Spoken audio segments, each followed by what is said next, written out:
नमस्कार, राम राम। मैं अखिल पांडे। हम दैनिक छत्तीसगढ़वाज के यूट्यूब चैनल खबर 40.com से हम आपसे जुड़ गए हैं। आज राज्य में जिस तरीके से लगातार जो सड़क सुरक्षा को लेकर चिंताएं बढ़ गई है, उसको लेकर हम आज बातचीत करेंगे। हमारे साथ संजय शर्मा साहब, जो कि रोड सेफ्टी के चेयरमैन हैं और इनका जो प्रभार है chairman inter departmental lead agency है रोड सेफ्टी की। तो कुल मिला के जो यातायात को लेकर राज्य में जो चिंताएं हैं, उसको लेकर लीड एजेंसी जो है रोड सेफ्टी की, उसके प्रभारी हैं संजय साहब जो हैं, और उनसे हम बात करेंगे कि राज्य में जिस तरीके से सड़क सुरक्षा को लेकर जो लापरवाही बोले या फिर जो कमियां हैं और जन जागरूकता की कमी है, सारी जो चिंताएं हैं उसको लेकर हम बात करेंगे। आपका बहुत बहुत धन्यवाद, स्वागत है आपका। धन्यवाद अखिल, थैंक यू। और अभी ऐसी घटनाएं हम देखते हैं कि मैं अपने पत्रकारिता काल में मैं देखा हूं कि गर्मी के दिनों में ज़्यादा से ज़्यादा घटनाएं सामने आती है, दुर्घटनाएं। और अभी आपने देखा है कि हाल में 2-3 दिन पहले एक बड़ी दुर्घटना हुई जिसमें 13 लोगों की मौत हो गई। और जिस तरीके से ग्रामीणों की मौत होती है, ये बड़ा चिंता का विषय है। और रोड सेफ्टी को लेकर जो चिंताएं बढ़ रही हैं, उसको लेकर क्या ख्याल है सर आपका? आपकी चिंता बड़ी वाजिब है। 2-3 आपने बातें कही हैं। एक घटना का आपने उल्लेख किया है और गर्मी के सीज़न का भी आपने उल्लेख किया है। तो मैं आपको अवगत कराना चाहता हूं कि ग्रामीण क्षेत्रों में लोक परिवहन के सीमित साधन होने के कारण में बहुत से लोग व्यापारिक जो व्यावसायिक वाहन है, मालवाहक वाहन में, उसमें यात्राएं कर रहे हैं। इसका अनफॉर्चुनेट पार्ट ये है कि छठी में और दूसरी जो कार्यक्रमों में लोग जा रहे हैं, वहाँ पे जो ड्राइवर होते हैं उनके भी सो कॉल्ड खातिरदारी अलग अलग प्रकार से हो रही है। वो दिन भर ड्यूटी करने के बाद में रात में या तो थकान में रहते हैं या नशे में होते हैं, और उसके कारण में बहुत सारी घटनाएं हुई हैं। इसका समाधान इस प्रकार से हुआ है कि मुख्यमंत्री ग्रामीण परिवहन सेवा के लिए अभी पहल की जा रही है, जिसमें जो गांव हैं वो ब्लॉक से जुड़ने के लिए छोटी बसें 18 सीटर की, 22 सीटर की उपलब्ध होंगी। अभी लोक परिवहन के साधन न होने के कारण में वो ट्रक, बस या दूसरे से साधन में करते रहें। जब तक ये व्यवस्था नहीं होती है तो एक तरीके से इसको रोका जा सकता है, जिसके लिए अवेयरनेस ऑलरेडी फैलाया जा रहा है कि किसी भी वाहन में जिसमें यात्रा कर रहे हैं, छट्टी में जा रहे हैं, शादी में जा रहे हैं, उसका ड्राइवर और उसके साथ में बैठा हुआ व्यक्ति है वो थकान में ना हो और नशे में ना हो, तो बहुत सारी दुर्घटनाएं टाली जा सकती हैं। सर, इसमें जो आपने एक बारीकी जो बात की है कि जो पार्टियों में जाते हैं, इस समय फंक्शन के सीज़न होते हैं और जो आवभगत होती है, जैसा कि नशे को लेकर आप जो अवेयरनेस होनी चाहिए, तो उसमें ऐसे स्थिति में पुलिस डिपार्टमेंट, यातायात जो है, जो विभाग है, वो किस तरीके से इसको कंट्रोल करने के लिए क्या करती है?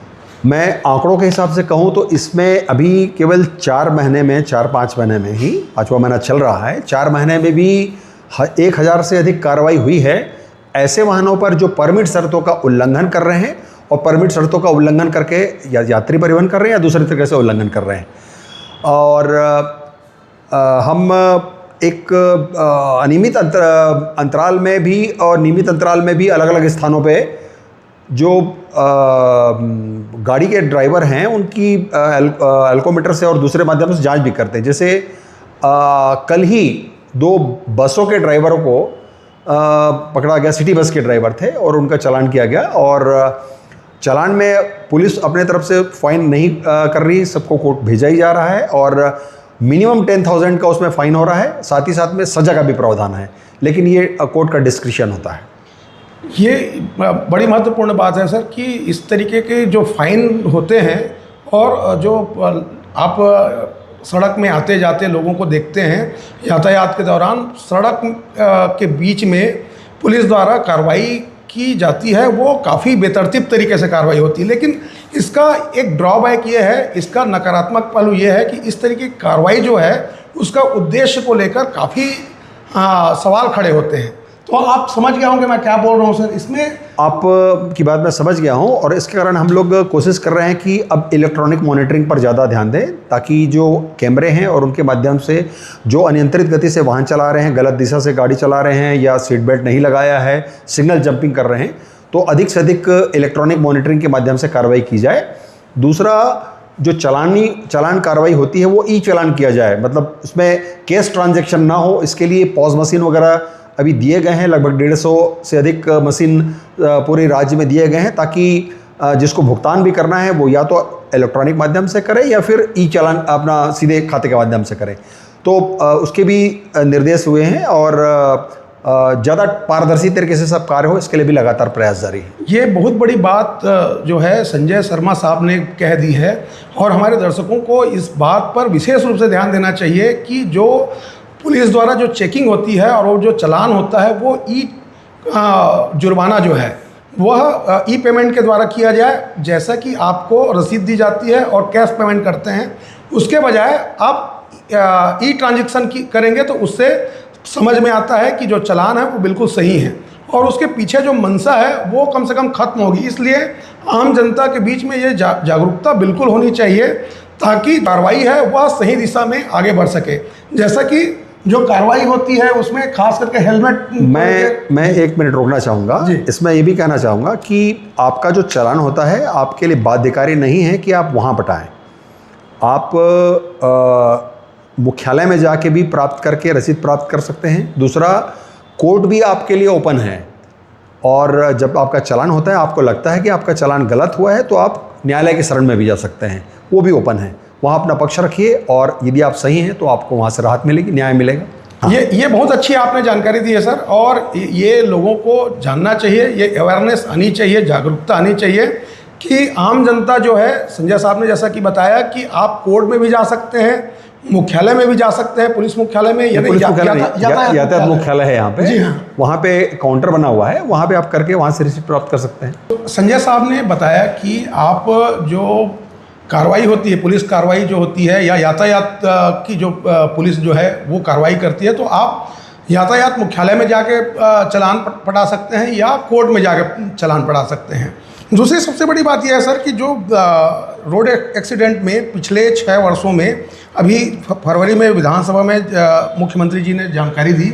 मैं आंकड़ों से अवगत हूँ, मैं इसको सार में संक्षेप में बताना चाहूँगा कि प्रदेश में औसतन लगभग 7 लाख गाड़ियाँ नई आ रही हैं। हमारी सड़कें भी बेहतर हुई हैं, हमारे केंद्र सरकार राज्य सरकार के सम्मिलित प्रयास से सड़कें अच्छी हुई हैं, और अच्छी होने के साथ में नई सड़कें भी बनी हैं, और इसका प्रभाव ये भी हुआ है कि गति सामान्य रूप से अधिक बढ़ी हुई है। इसके कारण 23 की तुलना में 24 में 2023 की तुलना में 10% के लगभग वृद्धि परिलक्षित हो रही है। लक्ष्य ये था कि 10% कम करना है, सो दैट 2030 तक के जो 2020 की स्थिति में एक्सीडेंट और डेथ थी वो हम 50% तक कम कर सकें। हम लोग लगातार प्रयास कर रहे हैं, चारों पिलर्स इसको एक्टिवेट करके कोशिश कर रहे हैं।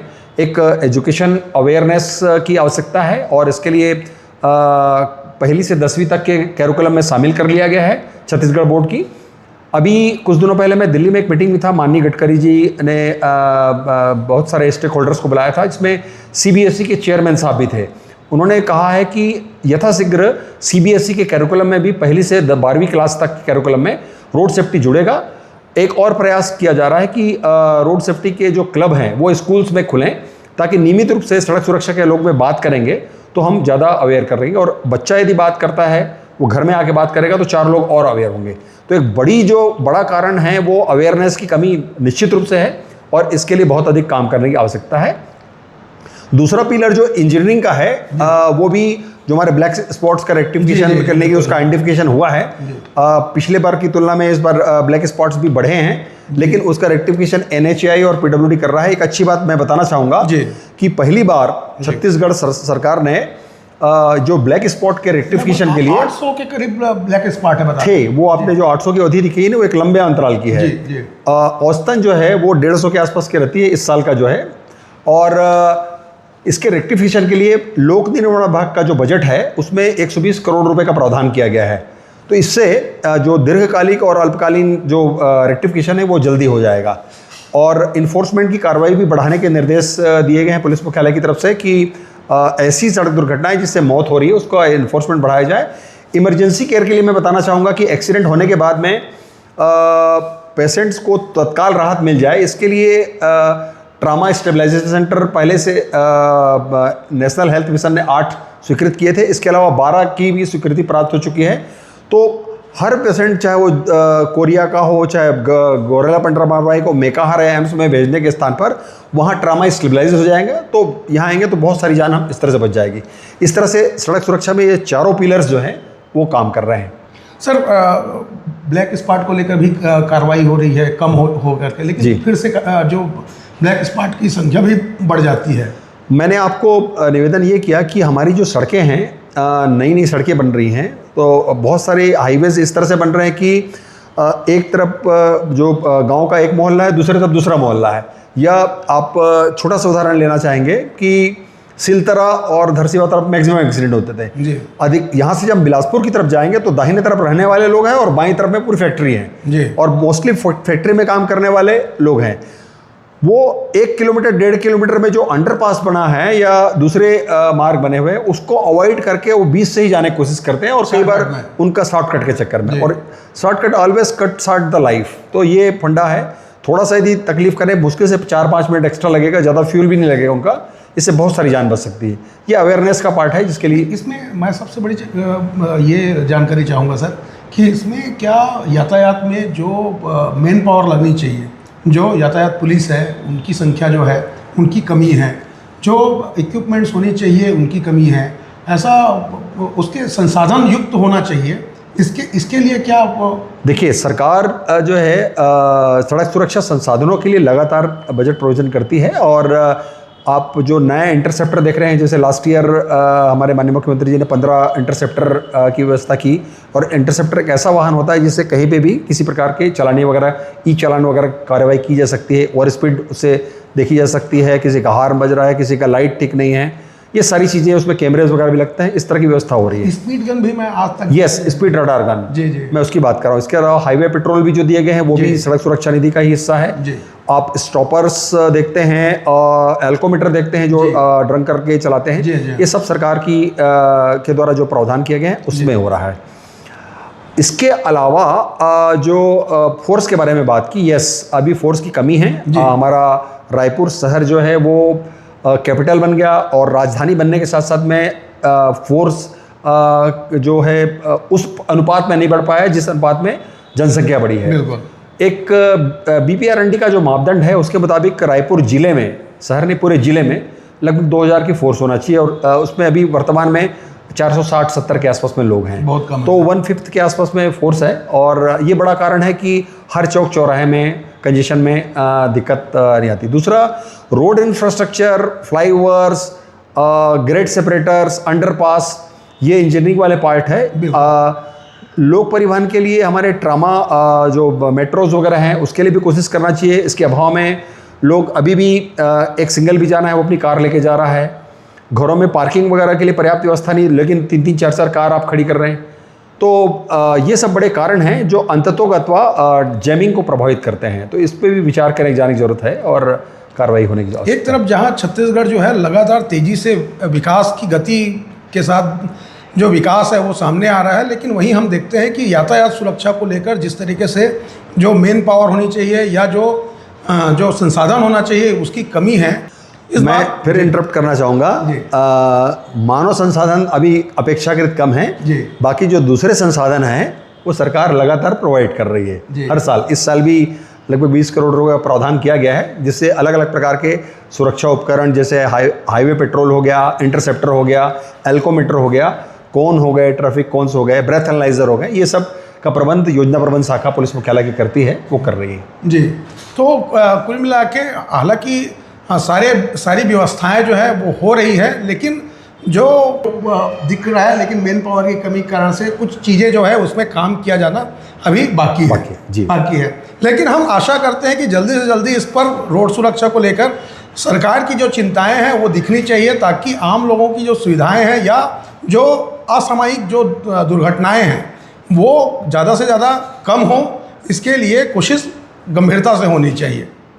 आपने जी मुझे लगता है, यस, मैं अनुरोध करना चाहता हूँ आपके माध्यम से कि स्वानुशासन बहुत महत्वपूर्ण है।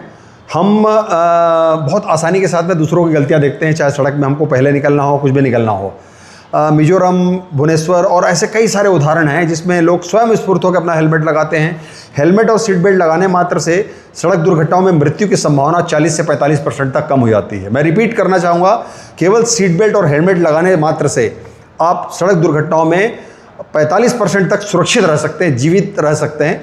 दुर्घटनाएं नहीं कम होंगी इससे, लेकिन जीवन रक्षा की संभावना ज़्यादा होती है। तो एक इसका आवश्यक है, स्व अनुशासन को देखना आवश्यक है। हम थोड़ा पेशेंस रखें, जहां हमको निकलना है उसके समय से पहले निकलें, अपना लेन डिसिप्लिन नहीं खराब करें, तो भी हमको कंपैरेटिवली असुविधा कम होगी।